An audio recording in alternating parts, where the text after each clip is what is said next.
Hello there, and welcome to a new ranged archer build that I want to introduce to you. This one utilizes the Barbarians, and it comes with a freaking strong economy on the side, and, well, I am very happy with that one, and I mean to share. So, first of all, I'm super happy that I finally found something that works on the Barbarians that's just not simply boom, critical hit in your face. So let's get started with the traits. We're working Overwhelm Tactics because we're still barbarians, we still want those critical hits, and it's the easiest and cheapest way in my book to achieve these. We are also keen-sighted because this build wants to utilize ranged units as heavily as possible, so this one is extremely useful on that end as well. I went here for adaptable, but I would strongly nudge you towards hardy for this build, because we're working with a lot of low tier units to make ends meet, and a few extra HP just go a long way in that purpose. Cultural traits. Fabled Hunters for that extra early game power up and the extra ranks on your ranged and skirmisher units. We use both of them. Lots of both of them. Therefore, this is a wonderful trait. Don't skip this out, as it is even needed for our tome synergy to gain access to the tier 3 nature tome that we want to pick. So this is a fundamental pick for this one, and it's so much fun. The extra resources, you feel them so heavily, and it gives you a massive head start into the game. Scions of Evil is a surprise superstar for this build, as it doesn't hurt the barbarians at all to play full-on evil. Quite the opposite, actually. And the thing is, your cities turn into freaking unit printers with this thing. You also crank out a lot of Imperium for straight up being evil. The other thing is, when you have maximum evil alignment, you even get an extra rank for free. These extra ranks, they mean so much more in the current iteration of Age of Wonders 4, because ranks give so many more stats. They didn't do that when the game was released. And shield units plus 1 rank, believe it or not, this is actually something worth for us. And shock units, I mean, that's our berserkers. So this is a highly synergistic trait, and usually I don't say that, but I wouldn't know what I would pick differently for this build on terms of traits. Let me know what you think. Now, let's move on to the tomes, and this is where I had a lot of fun with. So we're starting out with Zeal, as Zeal has such a high synergy with the barbarians. So, first of all, Legion of Zeal comes in handy, as it boosts up the damage for our frontliners, backliners, and everybody in between. Looking at you, skirmishers. It also deals more damage if the enemy is condemned, and since we're dipping heavier into the condemnation tree, we will proc that very reliably. And the other half of this trick here is Inspiring Chant. This spell gives you plus 10 morale. The thing is, once your units hit plus 20 morale, they gain a 20% critical hit chance. So, if you have 30 mana to spare, you can immediately begin the battle with a 40% critical hit chance, and if they are zealous, after casting it twice, they even have 40% more damage. It's not to like about that.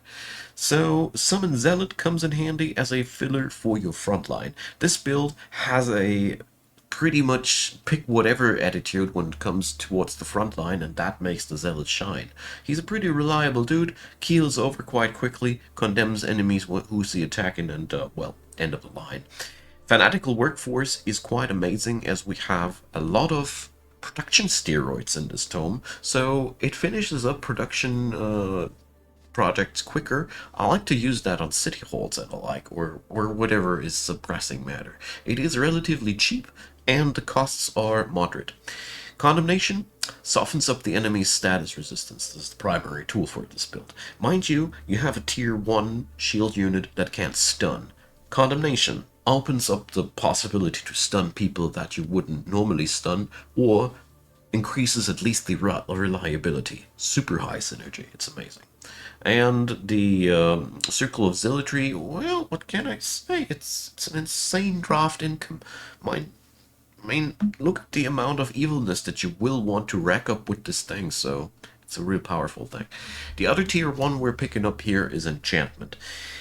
Enchantment because of many reasons. First off, I want these 6 Materium points eventually. If you can't rack it up differently, the extra materium, I mean, via heroes or such, you could also swap into something like Tome of Roots at this end. But I love this one for many, many reasons, and I actually stand behind this choice. Purging Arrows strips buffs of the enemy. This is amazing, as this is a straight up debuffing strategy. Because all of the builds that have buffs on themselves rely on these buffs. You are denying that with this. Also, a little bit of extra damage on the magic origin units. And I want to point out at this point that always the archers and the skirmishers profit from that as well. We have spell tempered shields for our tier 1 shields to be a little bit more robust, and sundering blades to soften up the enemy's defenses. Pretty massive thing. And awakened tools, like I said, we can crank up a plus 80 production in our cities if we want to, just by magical means. And the copper golems, like I said, we have a choose whatever mentality with the front line, and these guys are pretty good, especially against enemy ranged units, as their traits protect against that. Rune Carver's Camp. Did I mention that we're freaking unit printers with this build? Here, this goes more into that niche. Not much more about to say about that. So, the other tier 2 to pick up, or the first tier 2, pretty much more, Inquisition. This gives you pretty much all the stuff that you might dream of. First of all, Tribunals. I want to talk about these first. These are amazing as they bolster your knowledge economy, which is one of the weak sides of the Barbarian culture. Not with this build, though. We are good at making our cities big, and this thing gives you stability to make cities big and rewards you with knowledge. It's amazing. I love this thing. So, really high value.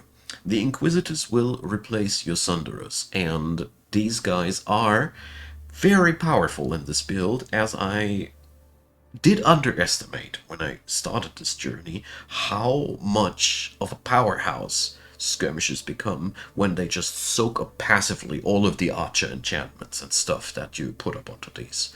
These guys can stun, they hit like a truck, they just keel over quite quickly, and, well, you need a tier 3 city to build them. That's the only downsides. Mass Condemnation, well, does the same as Condemnation, just on an AoE effect. Wonderful stuff to soften up the enemy. Speaking up, softening up the enemy, Inquisitor's Mark. Condemnation, weakening and slowing, albeit low chances, but mind you, again, Condemnation lowers the status resistance of the enemy, which results in much higher percentile chances than you see here. Really good stuff, as over time, the longer you pelt enemies, the weaker they get. I love this. This is really weighing down the enemy over time on a really big scale. And the Tithe Collectors, they're really good insofar as your build is gold hungry, and yeah, the more gold you have, the more armies you can field. That's pretty much it. And we gain zeal for our heroes as well. Pretty big thing, as well. It boosts up the damage of your heroes quite substantially. Tome of Winds is the other thing that we picked up. Several reasons speak for this. For one, I want the 6 Materium for the high tier Materium tomes, and this thing has so much more in store for us. Seeker arrows, obviously, extra range is always handy. There's never anything bad about that. Zephyr archers are your access to AoE archers. That's pretty nifty. Although I must say, they are more of an option, not a must-have. Your Furies, your Inquisitors, and your Sunderers are offering a nasty package of range damage, so you don't need these too much, but they come in handy if the enemy feels a lot of low-tier units where you can utilize the AoE quite well. The Wind Ragers are also here again a wonderful summonable frontliner, because we will go through our frontliners more often than we like with this build. This comes in handy. They also offer disruption on the enemy if they ever stick on something where they shouldn't stick. Good stuff. Dust Storm has an amazing effect for this build as well, as it enables you to blind the enemy, which cuts off the retaliation attacks and massively debuffs the enemy ranged attacks. So this gives you dominance on your expertise. At the same time, it opens up the door for your melee units that all have one common weakness: low resistances and low defenses. So that's a pretty nifty thing for this build in all aspects. It's amazing, seriously.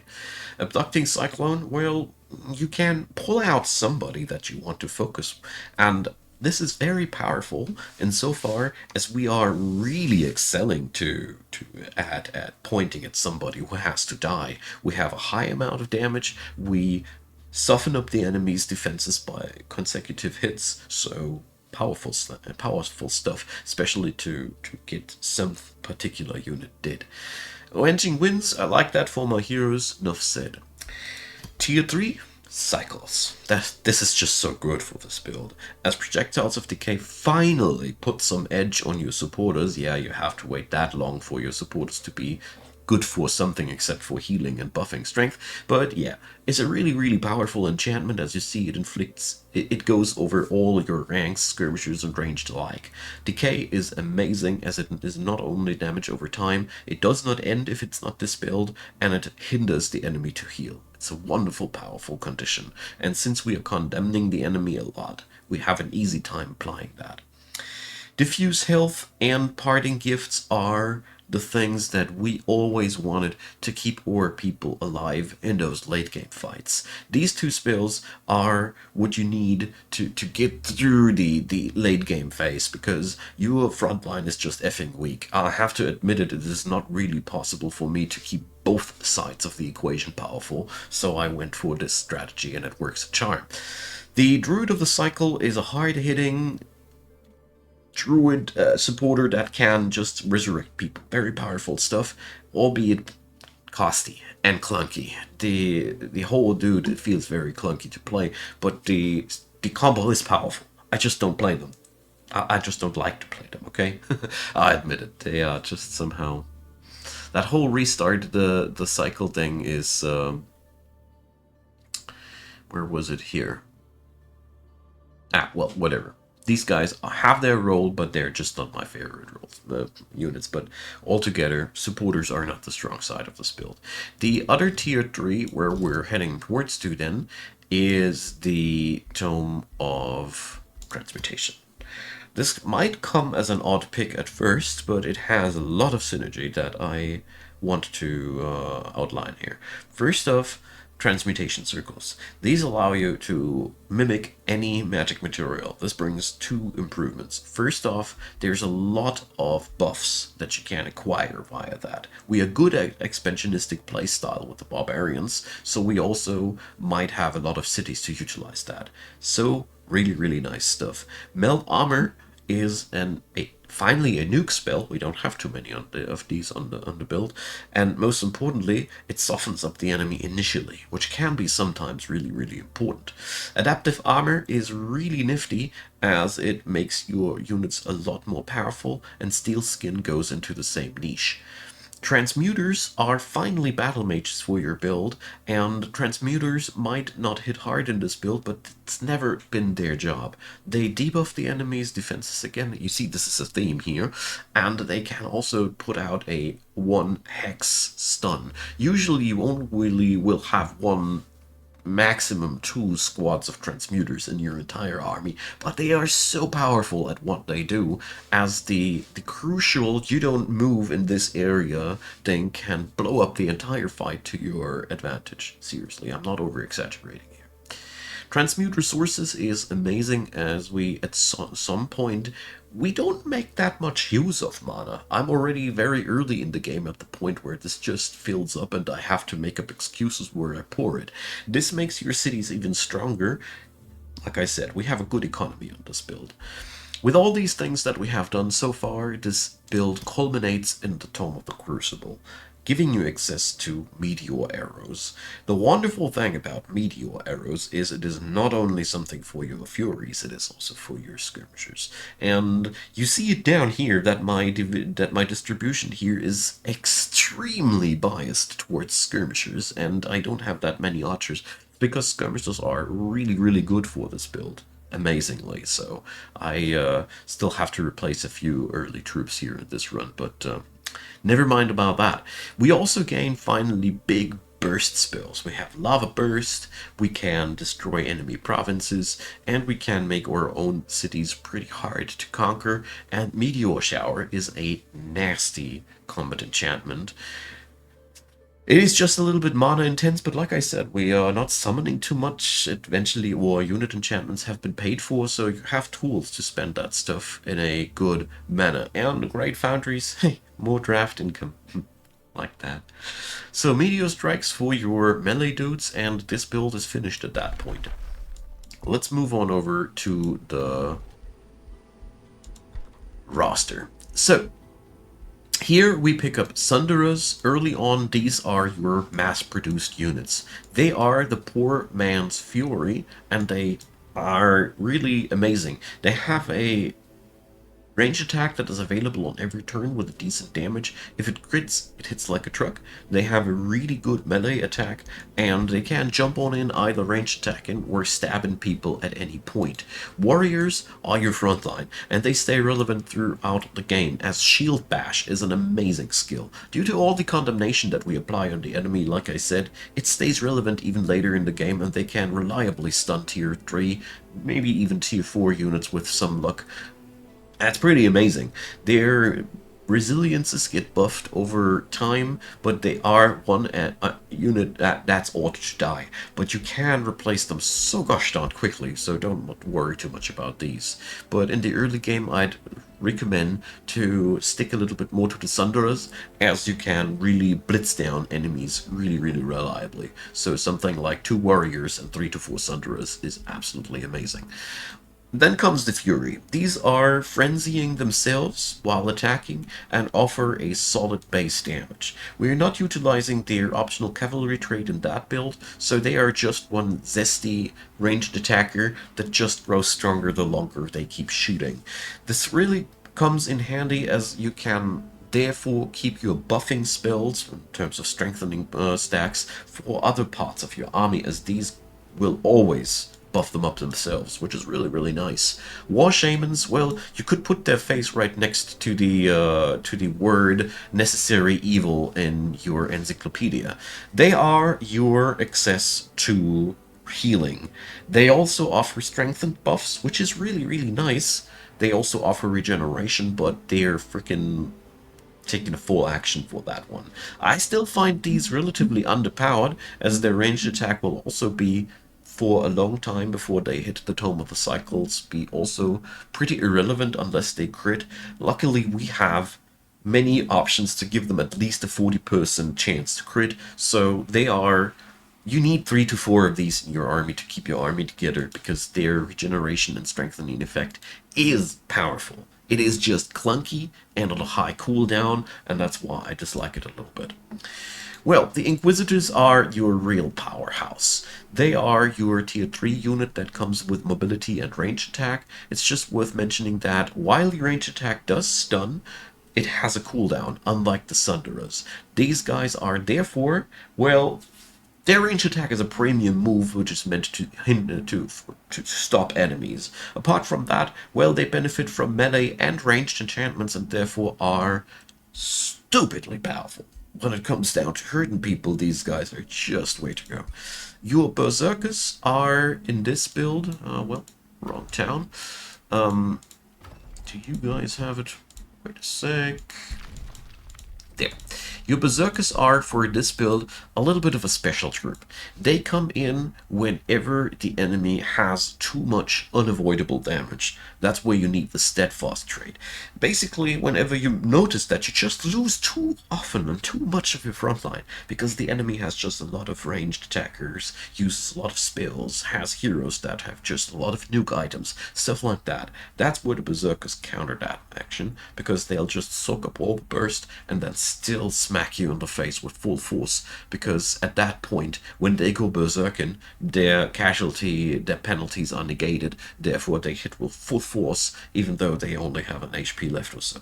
That's pretty nasty, and that is their niche use. But this build will utilize the Inquisitors instead of Berserkers as their major tier 3 unit, as these guys are much more flexible and versatile. The Berserkers aren't without their use. Like I said, they are really good if you have to tank stuff. That's way to go. Zephyr Archers are, well, they're the more powerful and costly version of your Furies. They are not really necessary in most rosters, except the enemy feels a lot of stuff that you need to nuke one way or another. But they seriously are more of a side grab on the term of wins, because we already have a really good baseline ranged unit, because that frenzy is really, really hard to replace. The Zephyr Archers, on the other hand, come with much higher base stats due to the higher tier, so choose to your own liking, whatever you can afford.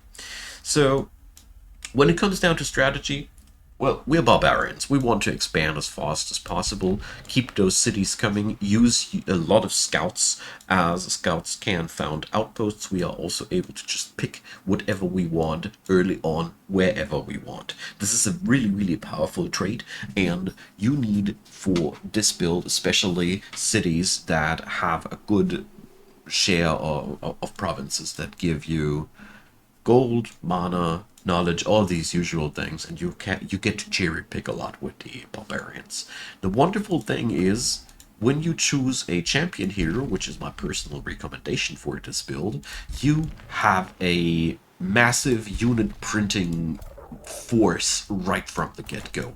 As the champion increases the amount of draft in your hometown, he also allows you to level up your units faster, and since we are here pretty much in a live fast and die young economy on the front lines, this comes in very, very handy. My personal recommendation goes to there. Also, I'd strongly recommend to go into some supportive skills. You don't need to go all into support like I do tend to do. There is much to be found in warfare and battle magic as well, but I personally think that the precision training is a very, very powerful trait here, and defensive training likewise. This is a lot of stats for free, basically. It bolsters your low tier units by a ton, and this is something that for me is very, very nifty, because if I use a lot of tier 1 and tier 2 units and want to drag them into the mid and late game, this is how to make them work, actually. Endurance training is also a very, very big star for me, and spur to action is, for this build, really amazing. I mean, sure, it can be only used once per battle, but if you have 2 or 3 heroes with that, you really notice how much extra damage you can pack up. Hero skill-wise, well, it's the usual suspects. Summons and support skills come in massively handy. Mass Rejuvenation is the usual go-to guy. If you can grab it, pick it up, as it really, really bolsters up your game plan massively. In the combat spell section, Inspiring Chant is your superstar. It is really mana efficient, it bolsters up your zealous troops, it bolsters up their morale, and there is nothing bad to say about it. Vision of Victory can be used to top off the critical hit rate of zealous troops that already have 20 morale, so this is the next step of the equation. You will not have too much battle magic spells though, so choose them wisely. But Vision of Victory is also very, very powerful, and Condemnation and Mass Condemnation are your tools whenever the enemy has some troops that need to go ASAP. That's what they're good for in my book. Then I want to mention, of course, Fanatical Workforce and Awakened Tools as steroids for your city building. It's an amazing little thing that this build can do. What this build also can do is pick up allies everywhere. Of course, the shadow trait here is only available for me because I have a hero with shadow +2 shadow affinity, but we come in with a natural affinity towards order, and that brings up a nice amount of extra whispering stone action. We are also pretty nature heavy, which outlines our expansionistic tree, and the Materium influence, on the other hand, gives us a lot of extra skills that bolster our economy. This build turned out to be amazingly powerful. You get to use the Sunderers and the Inquisitors to their full degree, and top it off with some of the Furies. I'd really go as far to say that your Furies should be 1/3, and the other 2/3 of your ranged roster should be skirmishers and inquisitors. The Furies are really good at what they do. The barbarians just do so darned well with skirmishers in general that, yeah. That's my personal verdict. Let me know what you guys think. I had a lot of fun with that build because I seriously must say it is kick-ass strong. And yeah, let me know what you think. Leave a thumbs up, consider subscribing, check out the description box, and of course feel free to support this channel. And big thanks to everybody who does, and a big thanks for you for being around until the end of the video. It really means a lot to me, and I hope you have a good day, and see you soon.